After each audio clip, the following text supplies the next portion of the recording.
ایمان اور اس کے مسائل کی 21ویں حدیث۔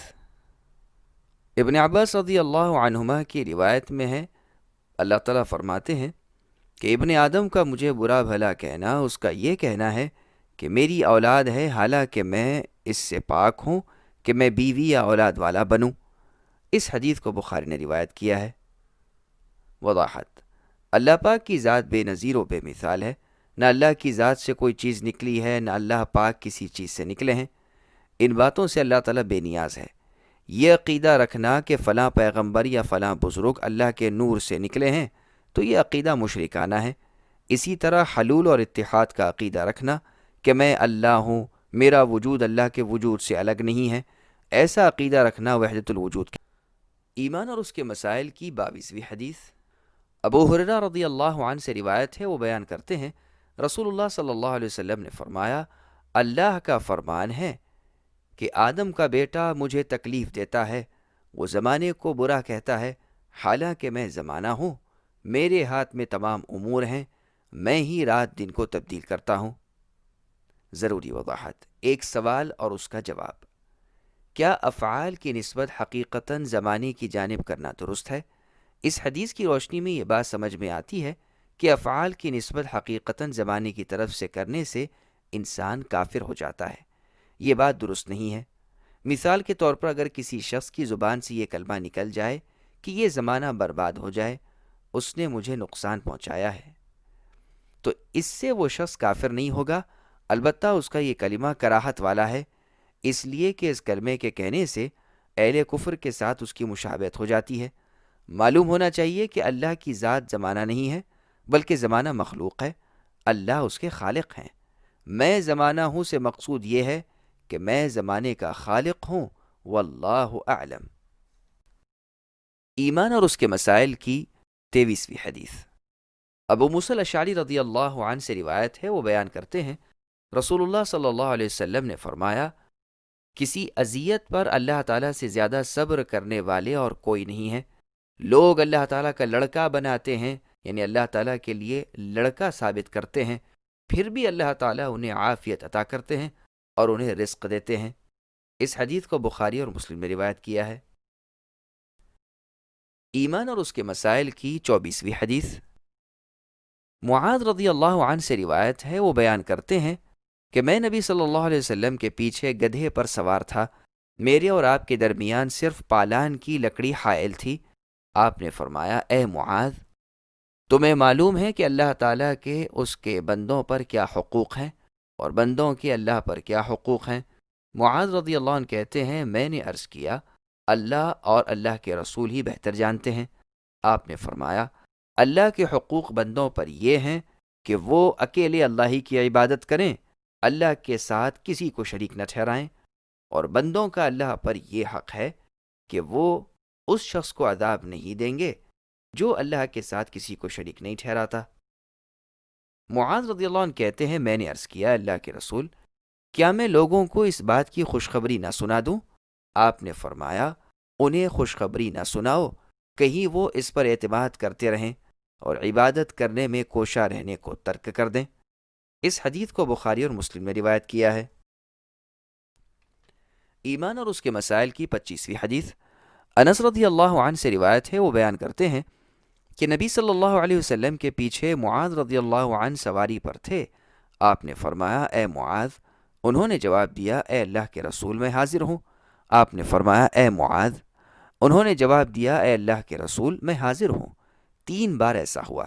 آپ نے فرمایا، جو شخص صدق دل سے گواہی دیتا ہے، یعنی دل کی سچائی کے ساتھ، کہ صرف اللہ ہی معبود برحق ہیں اور محمد صلی اللہ علیہ وسلم اللہ کے رسول ہیں، تو اللہ تعالیٰ دوزخ کی آگ کو اس پر حرام کر دیتے ہیں۔ معاذ رضی اللہ عنہ نے عرض کیا، اللہ کے رسول، کیا میں اس کے بارے میں لوگوں کو مطلع نہ کروں تاکہ وہ خوش ہو جائیں؟ آپ نے فرمایا، اس وقت وہ اس پر بھروسہ کر لیں گے۔ چنانچہ معاذ رضی اللہ عنہ نے موت کے قریب اس بات سے اس لیے آگاہ کیا تاکہ وہ نہ بتانے سے گناہ گار نہ ہو۔ اس حدیث کو بخاری اور مسلم میں روایت کیا ہے۔ ایمان اور اس کے مسائل کی 26ویں حدیث۔ ابو ذر رضی اللہ عنہ سے روایت ہے، وہ بیان کرتے ہیں کہ میں نبی صلی اللہ علیہ وسلم کی خدمت میں حاضر ہوا تو آپ سوئے ہوئے تھے، آپ کے جسم مبارک پر سفید چادر تھی۔ میں پھر حاضر ہوا تو آپ بیدار ہو چکے تھے۔ آپ نے فرمایا، جو بندہ لا الہ الا اللہ کہتا ہے پھر وہ اس پر فوت ہو جاتا ہے یعنی مر جاتا ہے تو وہ جنت میں داخل ہوگا۔ میں نے عرض کیا، اگرچہ اس نے زنا اور چوری کا ارتکاب کیا؟ آپ نے فرمایا، اگرچہ اس سے زنا یا چوری کا کام صادر ہوا۔ میں نے عرض کیا، اگرچہ اس نے زنا کیا اور چوری کی؟ آپ نے فرمایا، اگرچہ اس نے زنا اور چوری کا ارتکاب کیا۔ میں نے پھر عرض کیا، اگرچہ وہ زنا اور چوری کا مرتکب ہوا؟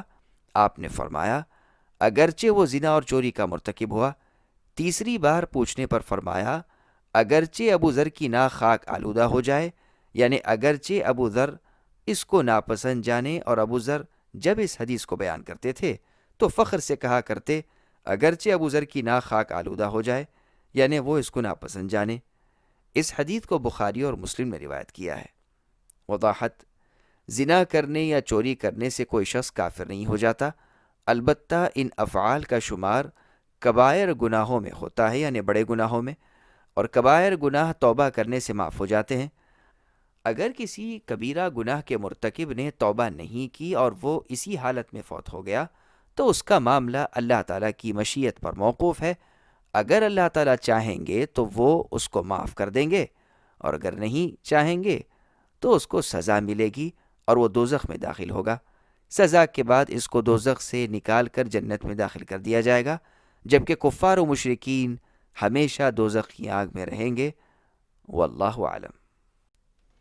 ایمان اور اس کے مسائل کی 27ویں حدیث عبادہ بن صامت رضی اللہ عنہ سے روایت ہے۔ وہ بیان کرتے ہیں، رسول اللہ صلی اللہ علیہ وسلم نے فرمایا، جس شخص نے اس بات کی گواہی دی کہ صرف اللہ تعالیٰ اکیلے ہی معبود برحق ہیں، اللہ کا کوئی شریک نہیں، محمد صلی اللہ علیہ وسلم اللہ کے بندے اور رسول ہیں، عیسیٰ علیہ السلام اللہ تعالیٰ کے بندے اور اللہ کے رسول ہیں، اللہ کی بندی مریم علیہ السلام کے بیٹے ہیں، اور اللہ کے وہ کلمے ہیں جس کو اللہ تعالیٰ نے مریم کی طرف القاء کیا، اور وہ روح اللہ ہیں، یعنی اللہ تعالیٰ نے ان کو بغیر باپ کے پیدا کیا ہے۔